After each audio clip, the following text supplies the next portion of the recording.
вечерта на дома, след дълго чакани гости приятели, И ние с мама ще отворим шампанско, да сме готови.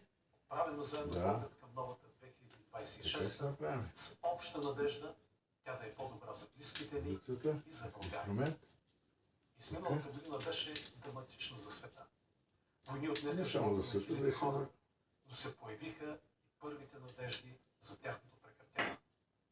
Вярвам, че страната ни трябва недвусмислено да подкрепи усилията за мир в Украйна. Рискът от разширяване на конфликта не е отминал и не бива да разчитаме труд да отстоява нашите интереси, ако сами не сме в състояние да го Сега ще цапаме или няма да цапаме? Обикновено пътя ни изненадва. Обаче,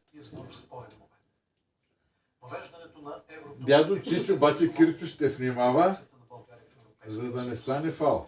Трябва да разкрачим повече от това и дано да не е клатено много това шампанско, защото ще ни се разклати после света. Моето убеждение е, че отказът от националната ни валута Те пък какво ще е за... стане след допитване до народа. Но управляващите не желаха да чуят. Извади ги без да гръмни. Този отказ И сега леко ще отваряме с въртене. А налево, политическата класа, а надесно. Пура! Първо на мама сипваме. Пенливото шампанско. Чашите напълнете. Верно се оказа непосилна за тях задача и от Прищина събраното се недоволство от несправедливия модел, корупцията, инфлацията и произвола на властта. Но протестите показаха също така, че младите българи вече нямат желание да се спасяват поединично, а се задават въпроса как да помогнат на родината. Ветераните от прехода също заляха площадите и това е политическо събитие на 2025 година. Да съм по-голяма пиеч. Трябва да съм тезен, докато идеме до прозореца, да гледаме фойерверките, не. Радио не по за нашите. Или чрез пленяването на други теми не сполучи.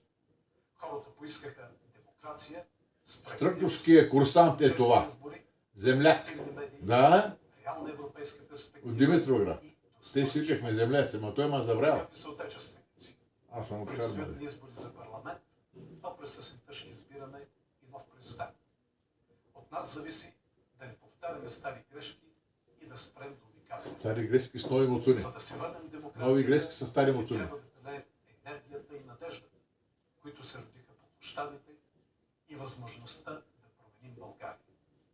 Готови сме